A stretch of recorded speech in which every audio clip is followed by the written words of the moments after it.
Hello, today I thought I'd update you on what I've been up to in my game development journey. As you can see, I've reworked all of the 3D models in my game to be more of a low poly aesthetic.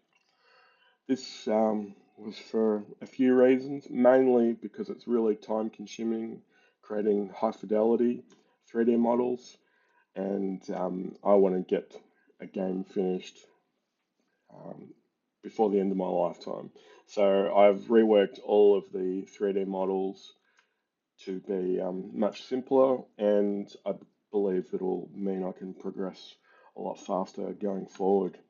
If I go inside, you can see that I've actually created a little character who's wandering around using the navigation agent in Godot. And if I stop, I can have a chat to him. So I've created a dialogue system as well. So I'm going to choose some different options.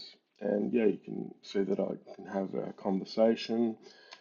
Um, there's conditional content based on what I've got in my inventory. So this sentence will only appear if I don't have this particular item.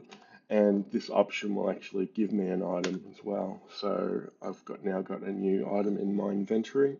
So I can show you my little dialogue system that I've created. So I've created a markup language that I'm using for my game, and each of these blocks basically represents a location in our conversation, and at the end of each location, I have a set of choices that the player can choose from, and the name of the first part of the choice will send that player to a different location, and they'll see different text. The choices have got optionally some conditional expressions. So in this case, they will get one option if they've visited this player, visited the NPC a small number of times. Otherwise, they'll get different text, but they'll end up getting sent to the same spot. But it could send them to a different location altogether. I've got comments as well, and I mentioned that there's sort of integrations into the game, so I can have different content depending on whether the player has a particular inventory item, and this choice will only be available if it's possible that they can get a particular inventory item given to them. So yeah, it was a lot of fun creating this little compiler that creates my dialogue. It was a good experience. If you're creating your own game, I'd probably suggest you have a look at the Godot Ink plugin, which integrates with the Ink plugin, which is not just for Godot, it's for Unity and Unreal and many other game engines. It's much more powerful than what I've created.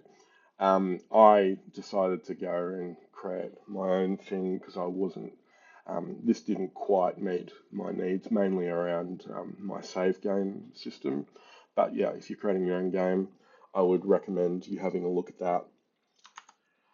The little character that you saw me demonstrating, I created that in Blender, and I used the Rigify plugin to create a rig and did some simple animation. So you can see a really slow walk animation, which is being used.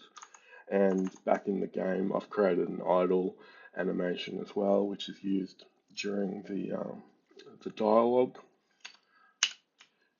He will go off and walk between some pre-defined locations.